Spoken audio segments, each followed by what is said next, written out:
মৌলের পর্যায়বৃত্ত ধর্ম তোমাদের 9 10 এর কেমিস্ট্রির সবথেকে ইম্পর্টেন্ট টপিক। তো মৌলের পর্যায়বৃত্ত ধর্মটা কি ভাইয়া, তুমি কি জানো? আচ্ছা, পর্যায়বৃত্ত ধর্ম বলতে আসলে কি বোঝায়? পর্যায়বৃত্ত মানে কি? পর্যায়ক্রমে আবর্তিত হওয়া, আবর্তিত বা চেঞ্জ হওয়া বা পরিবর্তিত হওয়া। আচ্ছা, পর্যায়বৃত্ত তাহলে ধর্ম কোনগুলা?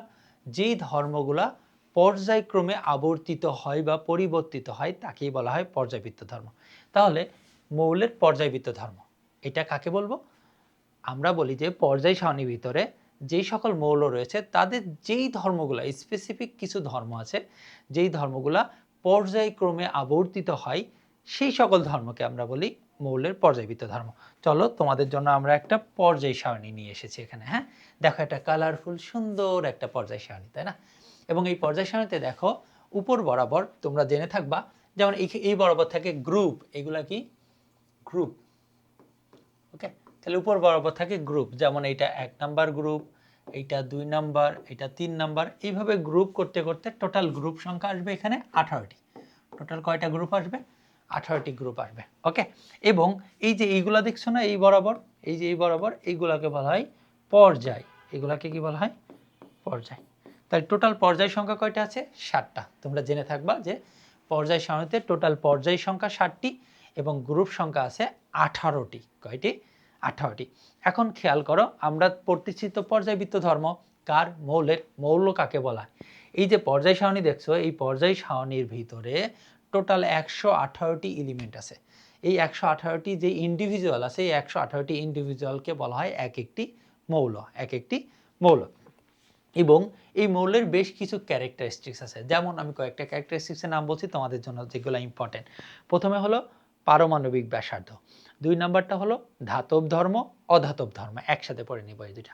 তারপরে আছে কি আয়নীকরণ শক্তি, ইলেকট্রন আসক্তি আর তড়িৎ-ঋণাত্মকতা। এই 6টা পর্যায়বৃত্ত ধর্ম তোমাদেরকে পড়তে হবে এবং এই ধর্মগুলা কি হয়? পর্যায়ক্রমে আবর্তিত হয়। চলো তো কিভাবে পর্যায়ক্রমে আবর্তিত হয় দেখি। খেয়াল রাখো, একটা যদি আমি পর্যায় বলি, সাপোজ আমি এই 3 নাম্বার পর্যায়টা বলছি। হ্যাঁ, 3 নাম্বার পর্যায়টা কোন দিকে যাচ্ছে দেখো তো? বাম থেকে ডান দিকে। দেখো সোডিয়াম, তারপরে magnesium, aluminium, silicon, phosphorus, sulphur, chlorine, argon, এইভাবে বাড়তে থাকে।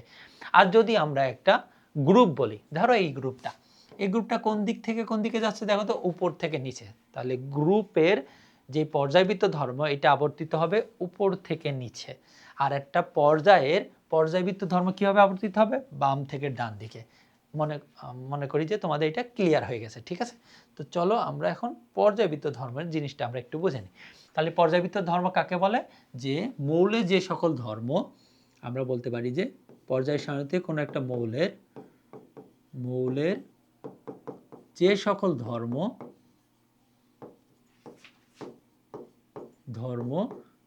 পর্যায়ক্রমে আবর্তিত হয়। কি হয়? পর্যায়ক্রমে পরিবর্তিত হয় অথবা আবর্তিত হয়। পরিবর্তিত হয়, তাকেই আমরা বলি পর্যায়বৃত্ত ধর্ম। এটা আমাদের মাথার ভিতর আশা করি ঢুকে গেছে। এখন আমরা আসো পর্যায়বৃত্ত ধর্ম কি কি আছে সেইগুলো আমরা একটু লিখি। হ্যাঁ, আমরা কিছু ধর্ম বাম দিকে লিখবো, কিছু ধর্ম ডান দিকে লিখবো, ঠিক আছে? এর কারণ আছে কিছুটা। আচ্ছা, আমরা প্রথম দিকে দুইটা ধর্ম বাম দিকে লিখবো। একটা হলো পারমাণবিক ব্যাসার্ধ, পারমাণবিক ব্যাসার্ধ। ওকে, আরেকটা ধর্ম আমরা এদিকে লিখব, সেটা হলো ধাতব ধর্ম, ধাতব ধর্ম। ওকে, তাহলে এই দুইটাকে আমরা বাম দিকে লিখলাম। এটা হলো পারমাণবিক ব্যাসার্ধ আর এটা হলো ধাতব ধর্ম। বাদ বাকি যত ধর্ম আছে সেই ধর্মগুলোকে আমরা ডান সাইডে লিখব, ঠিক আছে? এই ডান সাইডে লিখব। কি কি ধর্ম আছে আমরা দেখলাম। প্রথমে আছে হলো অধাতব ধর্ম,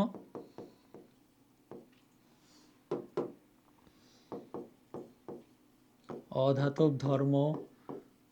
তারপরে কি আছে বলতো? তারপরে আছে আয়নীকরণ শক্তি, আয়নীকরণ শক্তি। তারপরে আছে ইলেকট্রন আসক্তি,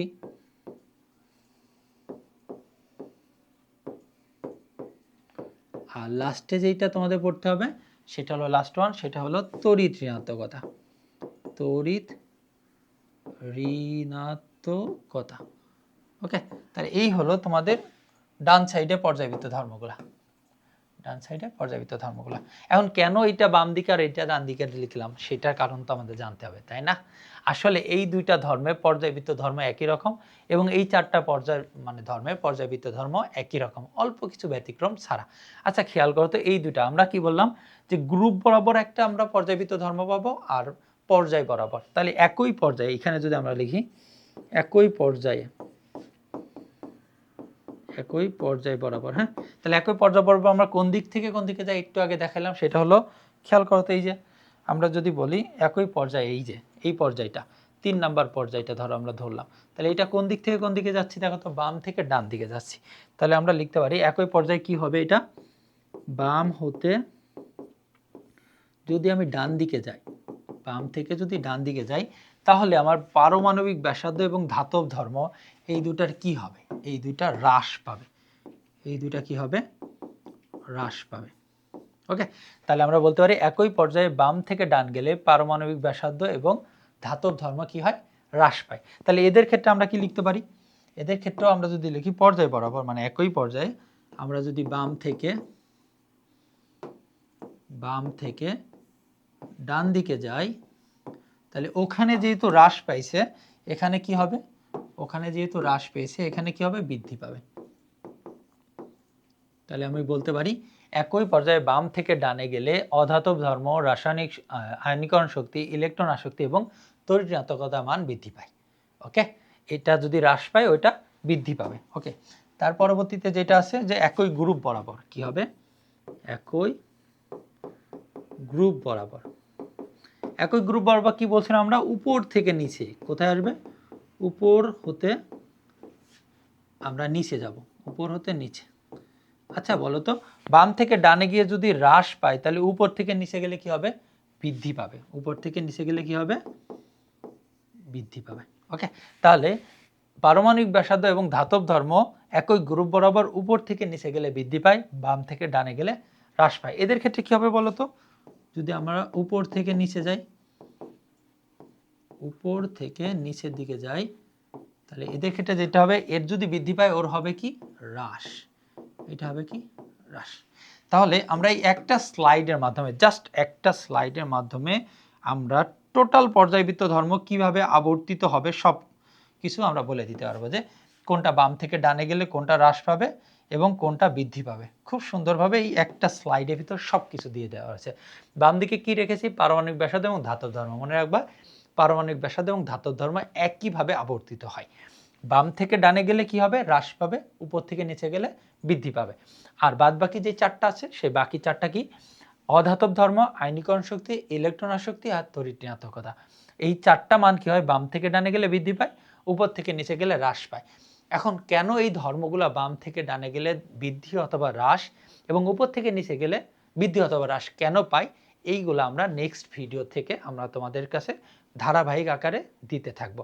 তো তোমরা প্রাইম পাঠশালার সাথেই থাকো এবং প্রত্যেকটা অংশ তুমি এই স্লাইড থেকে সব বলে দিতে পারছো, যে কোনটা বৃদ্ধি পাবে কোনটা হ্রাস পাবে সব কিছু বলে দিতে পারবা, ঠিক আছে? কিন্তু এইটা কেন হচ্ছে, হ্যাঁ, ভিতর থেকে জানার জন্য তোমরা প্রাইম পাঠশালার সাথেই থাকো এবং প্রত্যেকটা যেই ধর্মগুলো আছে আমরা প্রত্যেকটা ধর্মকে প্রত্যেকটা ভিডিওর মাধ্যমে, এক একটা ভিডিওর মাধ্যমে এক্সপ্লেন করবো এবং এদের ব্যতিক্রমগুলোও কেন ব্যতিক্রম হলো সেগুলোও কোর থেকে একদম এক্সপ্লেন করে তোমাদের কাছে নিয়ে আসবো। তো ততক্ষণ আমাদের সাথেই থাকবা। ধন্যবাদ সবাইকে।